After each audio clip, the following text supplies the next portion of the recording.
mech targeting systems, helmet displays, ammo counters, character action icons, district management menus, spaceship diagnostics, chair telekinesis indicators, gun crafting interfaces, and murder wheels. These are all UI, or user interfaces, and they're created by UI designers. In this video, we're going to learn all about UI design, how it relates to visual design, and how it differs from UX design.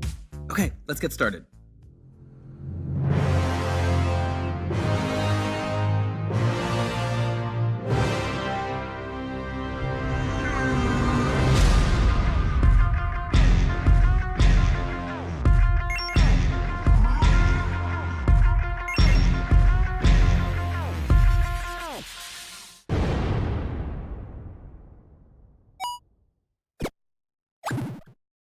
User interface, or UI, is the interface through which a player interacts with a game. UI is also sometimes called UX, but they do mean different things, I think. Let me just look up which is which real quick. Hold on.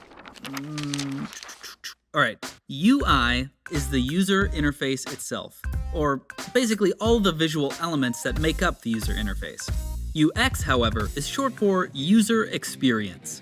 The user experience is the entire information architecture of a game. Basically, it's about where to store all the information in a game and how that information is accessed by the player. In practice, a UX designer usually does their work first.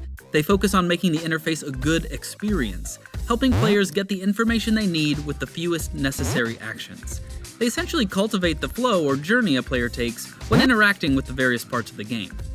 UI designers take that mapped out experience and build out the actual visuals and detail, ideally making the flow even more intuitive and easy for the player to navigate. Ultimately, both UI and UX have to work together very closely, and sometimes they're even combined into the same role. Alright, let's get into the nuts and bolts of the craft. UI design follows the guiding principles of visual design. Visual design can refer to many things. Logos, typography, packaging, print layout, web design, basically anything that can relate to the aesthetics of a product. But at its core, visual design is about presenting complex information in a simple way that your audience can intuitively understand and act upon. And that's why understanding your audience is so important. In order to design a system that your audience can easily and intuitively navigate, you need to really understand who that audience is and how they think. What kind of things do they connect with? How and where will they be experiencing the UI? What information are they looking for and when? For example, playing a game on a PC is very different than playing the same game on mobile or console. If we look at the Fortnite UI, we can see how these differences change the PC versus mobile interface.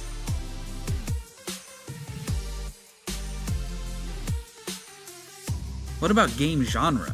Some genres require robust UI that makes a ton of information easily accessible and clear. Take a trading card game, for example. It's 90% UI. Ooh, and 4X games and simulation games. They have tons of information, and so they need a lot of UI.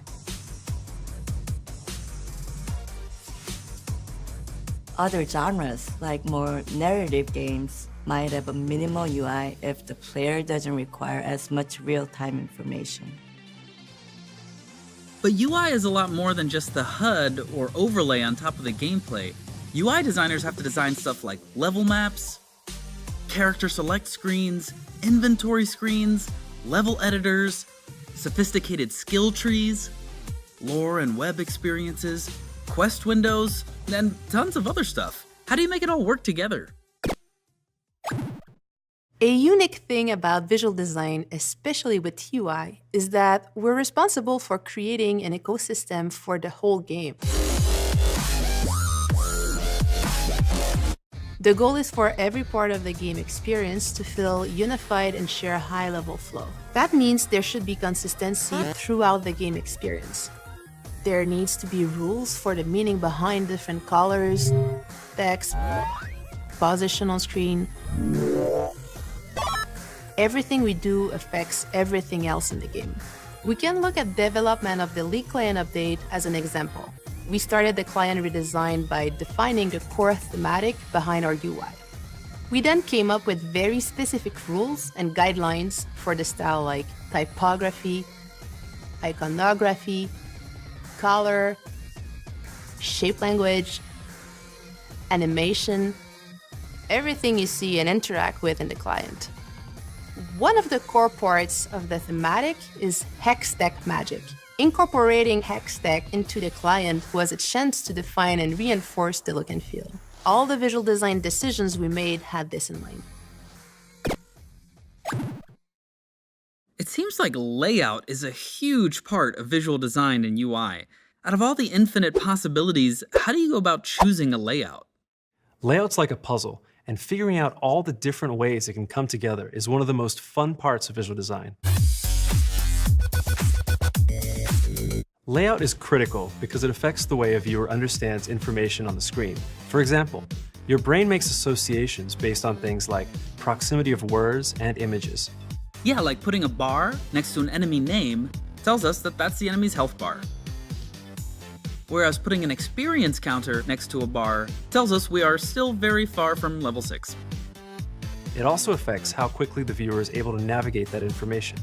And in games, we often need to get critical information very quickly. Just want to disengage this one now. They already got the pick onto the enemy jungler. Oh! So many people! That's the Aatrox, damn it! It seems like if you're really into layout and arranging visual elements, visual design and UI design might be perfect for you. And the problems are really open-ended. There's no single right answer, and balancing familiarity and intuitiveness with creative arrangements is super exciting.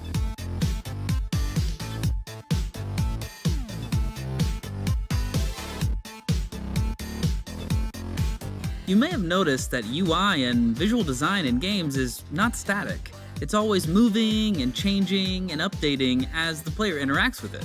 And that's where motion graphics, aka MoGraph, comes into play. If visual design aims to achieve communicating a message that is clearly understood, then motion aims to have that message clearly felt. So is MoGraph just adding polish to make something feel good? Polish and flair are fun and important, but you can't polish a bad design into functioning the way you want. For both visual design and MoGraph, the design process puts the desired functionality and experience first. And the art itself, whether visual design elements or MoGraph animation, should always complement the information being delivered. That makes sense. It's too bad that motion graphics doesn't have like a list of goals or something we could follow. UI motion is motivated by 5 goals. I did not know that.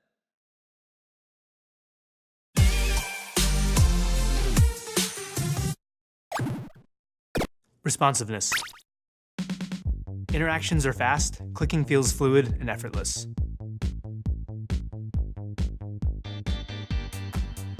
Intention. Focus is led towards key actions and pathways as needed.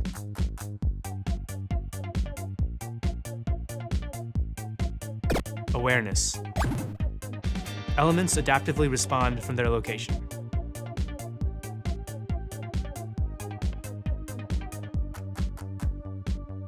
Consistency. Element types and actions use repeated motion patterns to establish familiar behaviors. Physical intuition. Elements are stylized to fit the game's brand and feel natural. For instance, what better way to open up the Ammonomicon than with a bullet? Their movement is affected by forces like friction and scale. Yeah, like the style of movement in this Rift Rivals login screen feels like paper, whereas the sweeping parallax motion of this World Championships login screen gives the sense of grandeur and epicness in scale. Alright, we just covered a lot. But before we end the video and go to the advice section, let's just refresh ourselves on the overall workflow of UI. It starts with the UX designer. They're figuring out the overall flow of information that the user's going to experience. UI designers take that flow and build the visual design elements. keeping things like the shape, the color, the layout, the values all consistent throughout the entire game's ecosystem. Throughout this, they're working with motion graphics artists to reinforce the messaging of the information and to guide players and give them feedback based on how they're interacting with the interface. Alright, you know what time it is.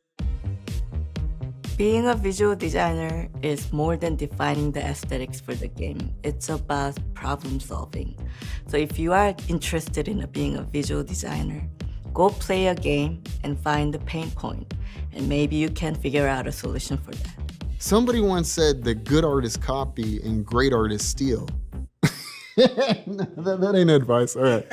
One of the ways that I learned is by copying artists that I really loved and was really interested in their work. Along the way, I just learned so many techniques and programs that just allowed me to grow so much faster than if I would have started with a blank canvas. So if you're interested in something, find something that you love already, in terms of MoGraph, if it's that, and copy that and see where it takes you. And in the end, you'll probably throw your own twist on it.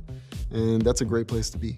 I never thought I'd work in games, but one day I decided I might as well try it. I took a bunch of my favorite games and I recreated their HUDs and their menus.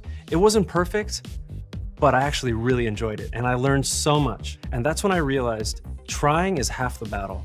You should never be afraid of trying, because once you've done it, you realize you've taken the biggest step.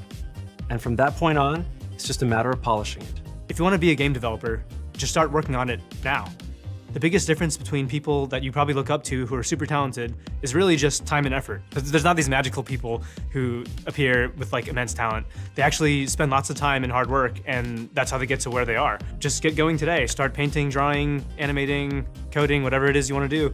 Just start working on it right now. The best advice I can give you guys is to try new things and make mistakes. Like, I make them all the time. And at the end of the day, that's what's gonna help you get to the final line and know what good looks like. Real art is knowing which mistakes to keep.